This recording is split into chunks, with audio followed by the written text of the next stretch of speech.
बिस्मिल्लाहिर्रहमानिर्रहीम कुल हुवल्लाहु अहद अल्लाहु सम्मद लम यलिद वलम यूलद वलम यकुल लहु कुफुवन अहद बिस्मिल्लाहिर्रहमानिर्रहीम कुल हुवल्लाहु अहद अल्लाहु सम्मद लम यलिद वलम यूलद वलम यकुल लहु कुफुवन अहद बिस्मिल्लाहिर्रहमानिर्रहीम कुल हुवल्लाहु अहद अल्लाहु सम्मद लम यलिद वलम यूलद वलम यकुल लहु कुफुवन अहद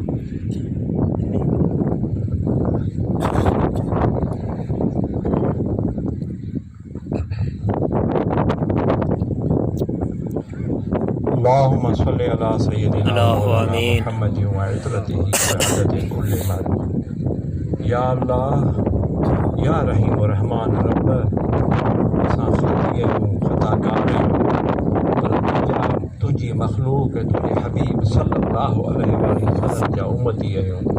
अल्लाह साईं, तूं पंहिंजे महबूब जी महबूबियत जे सदक़े हिन मरहूम खे बख़्श फरमाए। या अल्लाह, तुंहिंजा हिन मरहूम जे मथां वॾा इनामात इकरामात ऐं इहसानात आहिनि।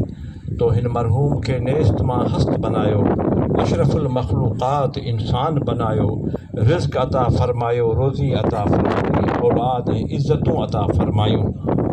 चङो पाड़ो ऐं भलालनि बुज़ुर्गनि जूं सोबतूं तो नसीब फरमायूं ऐं उन्हनि बुज़ुर्गनि ऐं वलियनि जी निस्बत नसीब फरमाई।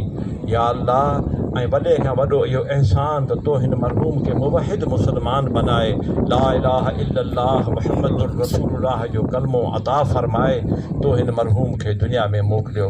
अल्लाह साईं, इन्हनि एतिरनि इनामात इकरामात जे बावजूदि ही मरहूम इंसान हो। इंसाननि खां ई ख़ताऊं थियनि थियूं, ग़लतियूं थियनि थियूं, तक़सीर थिए थी, लग़्ज़िशूं थियनि थियूं। या अल्लाह, हिन मरहूम मग़फ़ूर खां निमाज़ुनि में, रोज़नि में, हुक़ूक़ुल्लाह, हुक़ूक़ुल वालिदैन ऐं हुक़ूक़ुल इबाद में जेका बि का तक़सीर थी, का लग़्ज़िश थी, का कोताही थी, अल्लाह साईं, असीं सभु तो वटि मेड़ थी आया आहियूं। या अल्लाह, तूं असांजी मेड़ क़बूल फरमाए, हिन मरहूम खे बख़्श फरमाए। या अल्लाह, तूं हिन मरहूम खे बख़्श फरमाए। अल्लाह साईं, हिन मरहूम खे बख़्श फरमाए। या अल्लाह, हिन मरहूम जे क़ब्रिस्तान में दफ़न थियण वञी रहियो आहे, अल्लाह साईं, उन्हनि सभिनी अहल क़बूल जी मग़फ़िरत फरमाए। उन्हनि सभिनी क़ब्रिस्तान जे सभिनी अहल क़बूल जूं जेके बि क़ब्रूं आहिनि, उन्हनि खे बेश्त जी ख़ुशबूअनि सां मुअत्तर फरमाए। या अल्लाह, ऐं पंहिंजे हबीब सल्लल्लाहु अलैहि वसल्लम जिन जो जलवो ऐं दीदार नसीब फरमाए। या अल्लाह, तूं हिन मरहूम जी क़ब्र खे बेश्त जे बाग़नि मां हिकु बहितरीन बाग़ बनाए। या अल्लाह, तूं हिन मरहूम मग़फ़ूर खे सैयदना हम्ज़ा रज़ी अल्लाह ताला अन्हु जे दर जी ग़ुलामी नसीब फरमाए।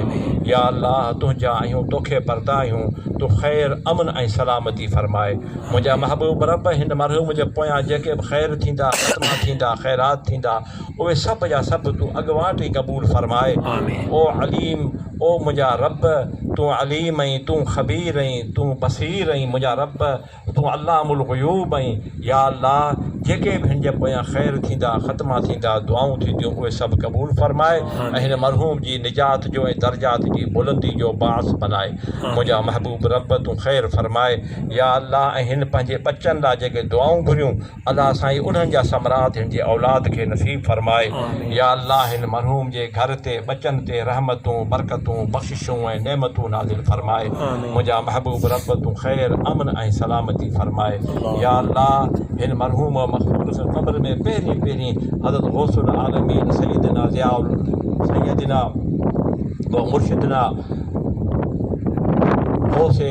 गौसुल आलमीन रज़ी अल्लाह ताला अन्हु जी ज़ियारत नसीब फरमाए, उन्हनि जी सोबत नसीब फरमाए ऐं सदिन सिफ़ारिश सां खेसि रसूलुल्लाह सल्लल्लाहु अलैहि वसल्लम जिन जी हाज़िरी महफ़िल नसीब फरमाए।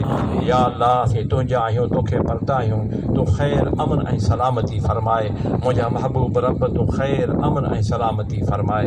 या अल्लाह, तूं दर्दमंद दिलनि जूं दुआऊं जल्दी क़बूल फरमाईंदो आहीं। या अल्लाह, जेको ही महज़ून जेको ख़ानदान आहे, अल्लाह साईं, तूं उन्हनि जूं दुआऊं क़बूल फरमाए ऐं उन्हनि जूं दिली मुरादूं पूरियूं फरमाए। रब्बना तक़ब्बल मिन्ना इन्नका अंत समीउल अलीम व तुब अलैना इन्नका अंत तवाबुर रहीम। खुदाया बिहक़े बनी फ़ातिमा के बरक़ौल ईमा कुनी ख़ातिमा, अगर दावतम रत कुनी व